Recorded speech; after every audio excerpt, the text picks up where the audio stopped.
When The Legend of Zelda: A Link to the Past was released back in 1991, it dazzled us with a new awesome storyline, new weapons, and 16-bit graphics that looked really, look at that. Damn details. Yeah. I'm just kidding, folks. This was a really great game back then. But now, there's a new direct sequel for A Link to the Past, introducing The Legend of Zelda: A Link Between Worlds. Hey everyone, my name is Michael, and welcome to the very first episode of Punch Start Games, where today we are looking at... Whoa, look at that title! That shine! Almost makes me cry. A Link Between Worlds isn't an exact remake for A Link to the Past. In fact, Nintendo considers this game a sequel rather than a remake, which is what I like most about this game because it's not a copy word for word. It introduces new improved game mechanics that weren't done in A Link to the Past, allowing 60 frames per second, merging onto walls, and oh my god, that wallmaster won't leave me alone! Seriously, I can't be the only one that was annoyed with that. This game also features a brand new technique that allows Link to merge onto walls. This add-on created a new dimension for the game, making it cooler to get around obstacles, pass chasms with ease, or solve fun dungeons that really require some thinking. Really, these are ridiculously fun and rewarding. Now I feel like playing me some Zelda. But where do I start looking for it? What's that? You hear that? I hear something.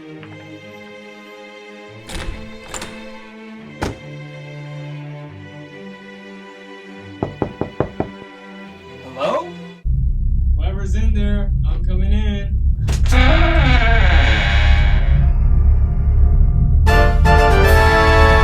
Really? Out of all the places you could have popped up, you appear on the toilet?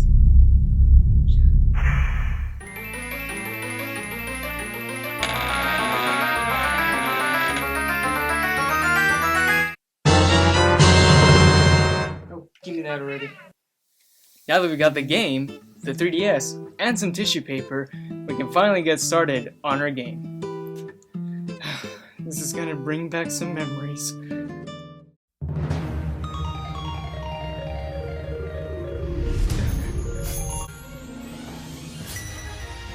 Man, that intro doesn't get old. This game looks fantastic on the 3DS.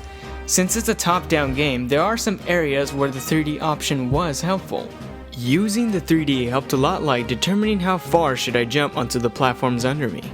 Practically, whenever I was in a dungeon, I had the 3D option on full blast. However, when it came to exploring Hyrule, I did turn the 3D off because it was not necessary since much of the land was at one plane. Another new awesome feature in this game is the new renting weapons option. You now don't have to wait to find weapons in dungeons, but conveniently rent them whenever you like. Because you're only renting the weapons from Rabio, his assistant retrieves the weapons as soon as you die. Therefore, stock up on those fairies to avoid that. You also have the choice to purchase the weapons, although they are quite costly. Fortunately, you find rupees like crazy in this game. Really, I once got out of a temple 500 rupees richer. Which was a benefit because you do need to purchase the weapons if you don't want to risk them getting confiscated. Also to upgrade them later on in the game. A Link Between Worlds has a fun and intuitive storyline that I very much enjoyed.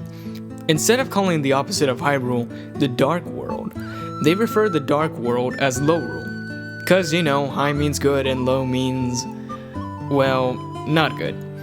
Since they had the opportunity to change some names, they also referred to Zelda in the Lowrule Kingdom as Hilda. And the supernatural. And it turns out... No! Not that Zelda and Hilda.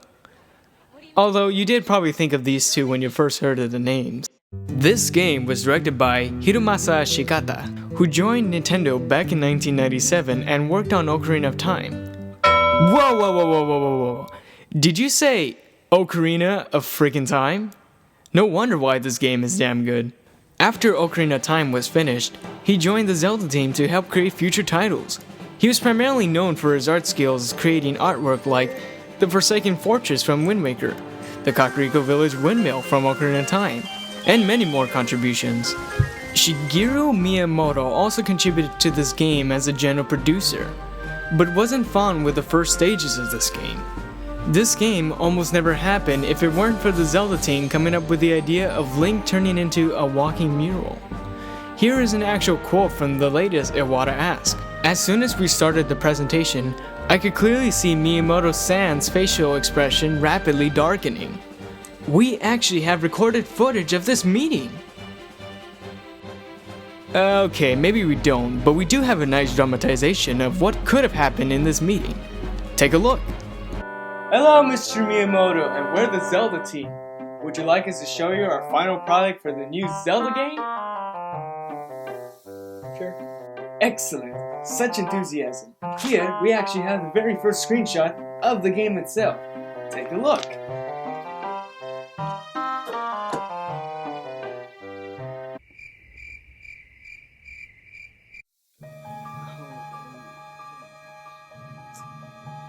Now here is the second screenshot, where Link finds himself outside of his home, hearing a helpless cry coming from the castle.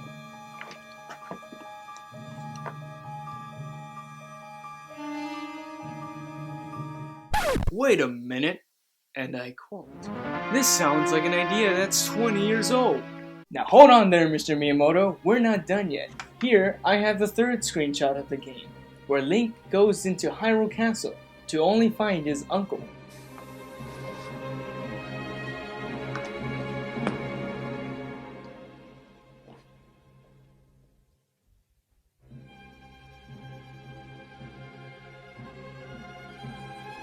We understand that all of this may seem strikingly familiar, but we save the best for last, where we find Link goes to space. So, Mr. Miyamoto, what do you think so far?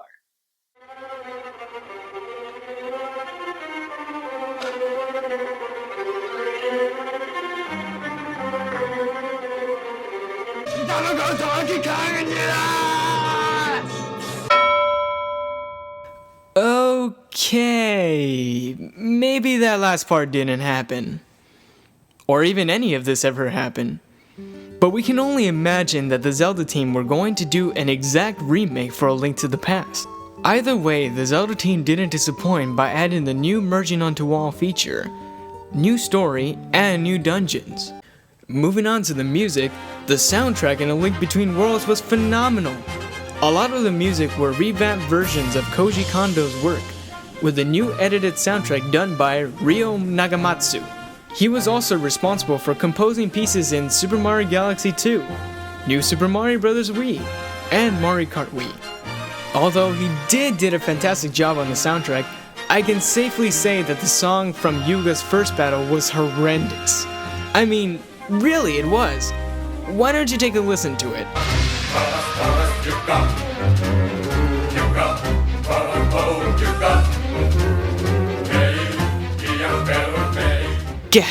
Seriously? Yuga, yoga, yogurt. What the hell kind of chant is that? Well, at least that battle only lasted for a few minutes.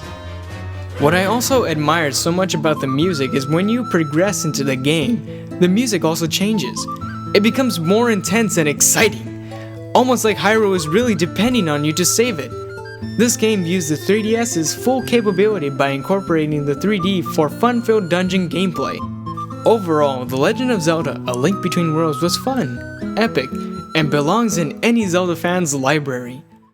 Thank you for joining us on today's episode of Punch Star Games, where I review games like A Link Between Worlds. Really, it's a fantastic game.